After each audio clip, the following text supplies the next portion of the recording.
Hi, this is Frank for Walking for Health and Fitness with show number 8 of my weekly walking tips and inspiration. My goal is to do 52 shows in a row. We've got 8 down, 44 to go. In today's show, we have Inspirational Walking Quote number 1 by the Sufi poet Rumi. We have walking tips number 1, and that's back exercises to keep you walking. Personal story spot and my issues with back pain.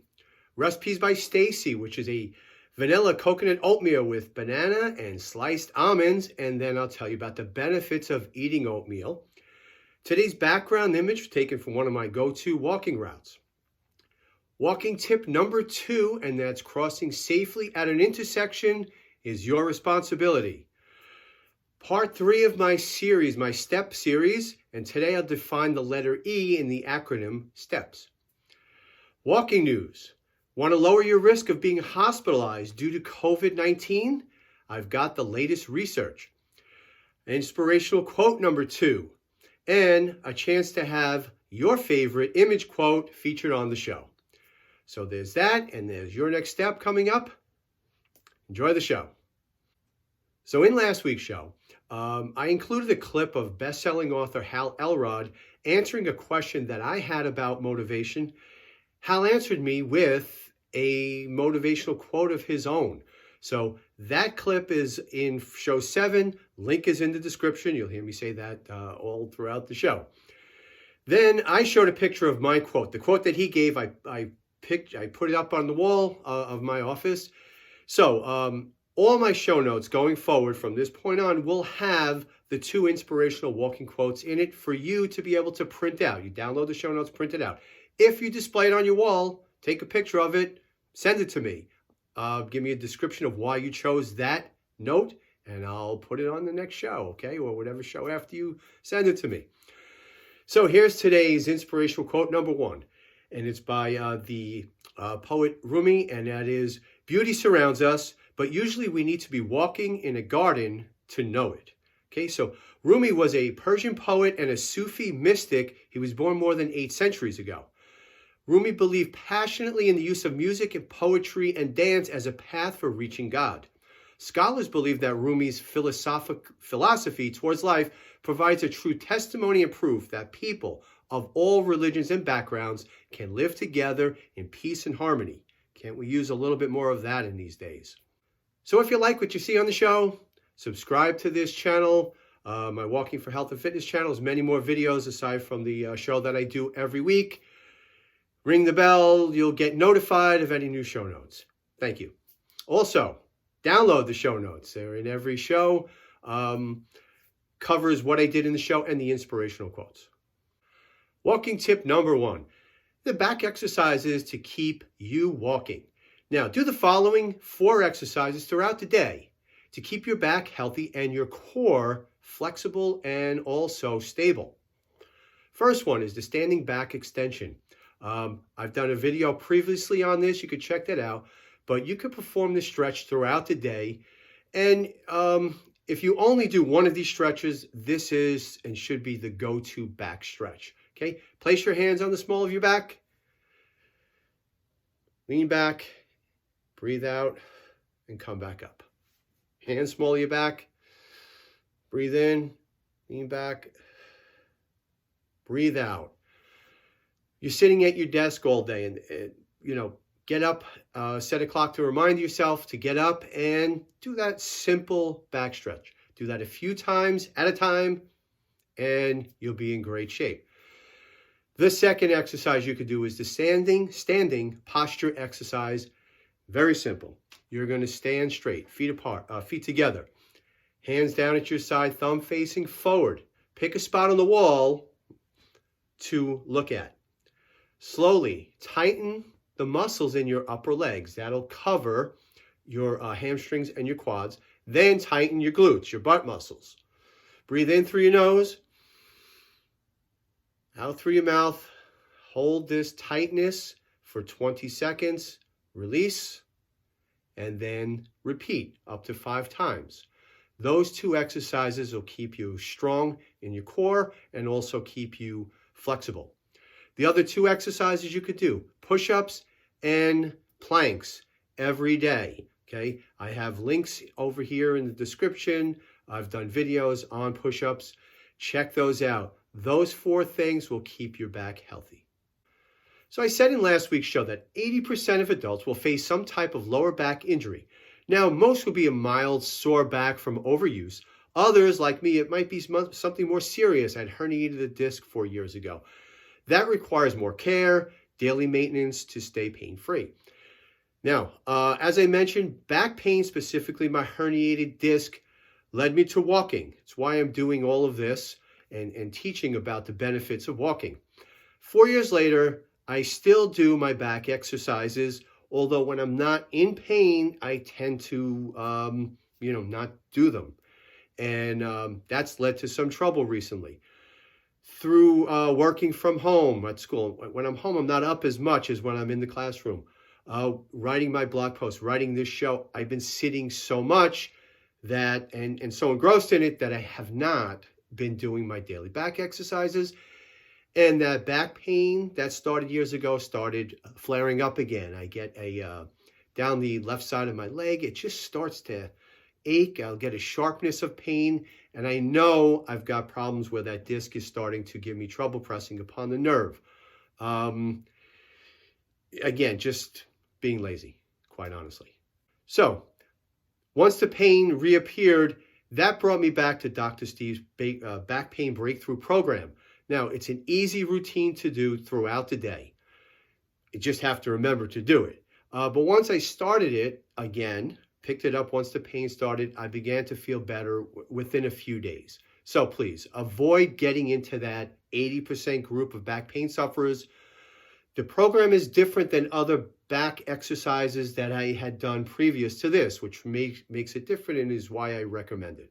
This program works if you are currently in pain, but more importantly, it's a great preventive measure so you don't get into that 80% group. So in the description, in the link, I have a link to my fitness walking guide to keep your back pain-free, okay? Check that out and, let's keep you being pain-free because the back pain is just awful. It's not something you want to deal with, trust me. And we're up to recipes by Stacey, and here's a brilliant recipe just in time for that mid-January winter pickup that we need. It's the vanilla coconut oatmeal with bananas and sliced almonds. So the link to the recipe is in the description. So let me add a little something extra to Stacey's recipe spot here. And here are 7 benefits to eating oatmeal. Now, oats are nutritious. They're a good source of carbs and fiber, and include the powerful fiber that is beta-glucan. I think I said that right, beta-glucan. Oats are loaded with important vitamins, minerals, and antioxidant plant compounds. Whole oats are rich in antioxidants, as I said, and they include avenanthamides. Okay, now these may help lower blood pressure levels by increasing the production of nitric oxide. Now this gas molecule helps dilate blood vessels and leads to better blood flow. Number 4, oats contain a powerful soluble fiber called, as I said, beta-glucans. Because of the beta-glucans, oats can lower cholesterol levels and protect LDL cholesterol from damage. Oatmeal is very filling and may help you lose weight, and oats can improve blood sugar control. Right? Oats help lower blood sugar levels, especially in people who are overweight or have type 2 diabetes, and they may also improve insulin sensitivity. So, try Stacey's recipe, eat more oatmeal. Today's background image right there, and it's the water tower, as if you didn't notice. It's one of my favorite walking routes, begins right outside my door and continues to this water tower, which is exactly 2.5 miles away. It's a great workout getting there because I need to climb 3 steep hills. That last hill from the bottom to the water tower is 3/10 of a mile. It's pretty much straight up. I don't think legally, it's a private road, so I don't think legally a road could be as steep as this thing. So in future shows, I will feature the lookout from the top of the water tower, but looking at it, it's a great view. So I'll do that in the future. So do you have a photo, a background image that you'd like to share with the audience and have me play on the show? Send it to Frank at walkingforhealthandfitness.com. Give me a brief description, and I'll use it in a future show, as I said. And as always, I like taking the images when I'm walking, and my quarterly e-magazine, Walking Inspiration, right there. It contains 2 pages of my walking images, but also information about walking, fitness, health, nutrition, the whole bit. It comes out every quarter for the new season. The winter issue right now is available. Link is in the description, like I keep saying, and also download the show notes, and there's links in there for it. And keep up to date on what's going on every quarter. And each issue is about 21 pages long. It's a quick read, but something to keep you going through this long winter. Walking tip number 2. Crossing safely at intersections is your responsibility. Now, while it's not the law, I'm going to insist that you put your hand up and signal a driver when you want to cross the road. Okay? Don't assume a vehicle will stop. Yes, I know legally, pedestrians have the right of way in the crosswalk. Cars are supposed to stop. The operative word is supposed to. Okay, let's face it. Drivers are distracted. They're obtuse. They're clueless. They're talking on their cell phones. They're yelling at their kids. They're concerned about getting that parking spot, which is just beyond the crosswalk. Any number of reasons, okay? So, crosswalk laws don't mean a thing if you're flying over the hood of the car, okay? Just because you assume, hey, I have the right of way, I can step out into the street. So, be safe, be seen. That's been my message in the past. Now we're going to add one more thing to that. Be safe, be seen, be smart. So when crossing a street, make eye contact with the driver. Give them a wave. Make sure that they see and respond to you. Use the left, right, left rule. Left, because traffic is coming this way. It's going to see you first, or it's going to hit you first. Right and left. Okay? I remember hearing that from the Shell commercials back in the 70s. Gosh, getting up there. Watch for turning vehicles. You don't want to get caught under somebody's wheels because they're making a sharp turn and you're in that crosswalk. So while it's not the law, I'm going to insist that you put your hand up so that the drivers see you.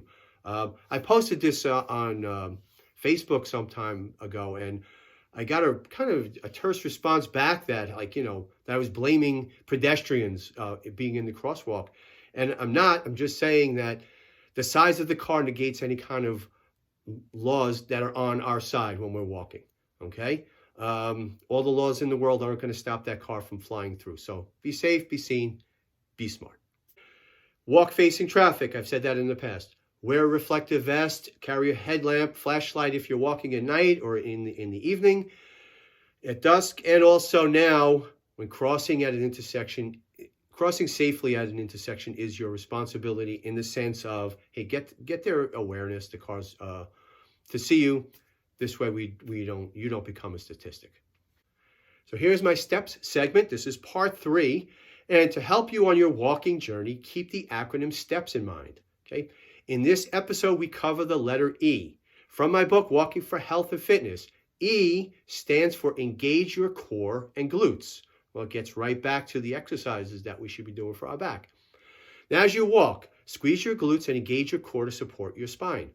Strong core muscles, that's the abdominal muscles, the back muscles, your butt muscles, or gluteus maximus, are essential to keeping your balance when walking.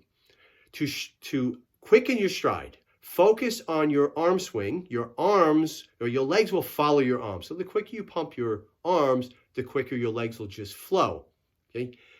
Keep and combine this with the S and the T in steps. So we have S, shorter, quicker strides. T, toes propel you forward. And now E, engage your core and glutes. So check back next week as I define the letter P in the STEPS acronym. And for more Walking for Health and Fitness information, I've got my 3 books up there for you to check out. And as I say, link is in the description. And the news item of the week. Okay, more aerobically fit people are hospitalized less due to COVID-19. Okay, that was the headline. I'm reading the headline from the article. So if you're more aerobically fit, the studies have shown that you have less risk of being hospitalized due to COVID-19, and I'm going to read what I edited here. People who are in better aerobic shape are less likely to be hospitalized due to COVID-19, according to a new study published by researchers at the Henry Ford Health System. This study, published in January's issue of the Mayo Clinic Proceedings, is one of the first studies to report an association between aerobic fitness, that's fitness of the heart and lungs, and COVID-19 hospitalization risk. This is one more reason to take up walking or exercise bike. It adds to the current understanding that exercise and good fitness levels are related to a lower risk of upper respiratory tract infections like COVID-19, and suggests that people may generally tolerate this infection better if they are more fit. Quote, the take-home message from our study is higher fitness is related to a lower risk of hospitalization from COVID-19, said co-author Jonathan Ehrman, Associate Program Director of Preventive Cardiology at Henry Ford Hospital in Detroit. Our research data suggests that striving to achieve a peak fitness level of at least 7.5 METs, that's equivalent to a slow jog, might be a good goal for our patients and general population to achieve a lower risk of hospitalization due to COVID-19, end quote. Now, a brisk walk combined with some form of body weight exercises, I've talked about this in the past, will easily get you into that 7.5 METs range. Many people do not move to a higher fitness level during the rest of their lifetime, despite understanding they have low fitness and the importance of having a higher fitness level. However, if they improve their fitness, there are many studies that show that their health will improve, including lowering the risk of heart disease, certain cancers, diabetes, and other chronic diseases. And it's likely that this benefit from improved fitness now includes the lessening of the risk of complications due to COVID-19. High blood pressure, smoking, and diabetes have the greatest impact on health in the United States. But the risk factors of lower fitness, lack of regular exercise, and obesity likely affect more people than any other modifiable risk factor. Performing regular exercise and physical activity, and if needed, losing weight, are really the only ways to improve one's fitness. Now, if you need some extra motivation to get out and walk, try joining a walking group in your local area, or go on Facebook. There are many walking groups. I lead two of them. One is Your First Walking Group. So if you're just starting out, join that group. A lot of motivational advice that I give on there. And also there's the Walk 1,000 Miles USA group, which I'm a part of. So check those out. But getting more fit will help you lead to a longer life. An inspirational image quote number 2. Quote, walking brings me back to myself, end quote. And that's by Laurette Mortimer. Okay. Love walking for the mindset aspect of it. The mind-body connection just cannot be talked about so much, and I'll do more of that in the future. And your next step. So the first inspirational quote was by Rumi, and seeing beauty all around us. Find your beauty. Remember, all show notes going forward include both inspirational walking quotes. Print them out. Well, first download them, print them out, post them on the wall. Send me a picture of, tell me why you chose that quote to put on your wall. Why did it inspire you? I'd love to hear from you. Walking tip number 1, back exercises to keep you walking. Do those every day. There's 4 of them, but the first one, number 1, that back stretch, just do that. At the very least will help you greatly. Go to the link and download my back exercise and fitness walking guide, okay? That'll also help keep your back healthy. Recipes by Stacey. Check out her recipe, eat more oatmeal. Send me your background image. Walking tip number 2, and that is crossing safely at an intersection is your responsibility. Be safe, be seen, be smart. Steps, the letter E stands for engage your core. Okay. Letter P is next week. And walking news, and again, research suggests that keeping fit will reduce your risk of hospitalization due to COVID-19. So they've done a lot of research on this. Being fit will just improve your life in so many ways. Okay, so this is Frank for Walking for Health and Fitness. Walk on.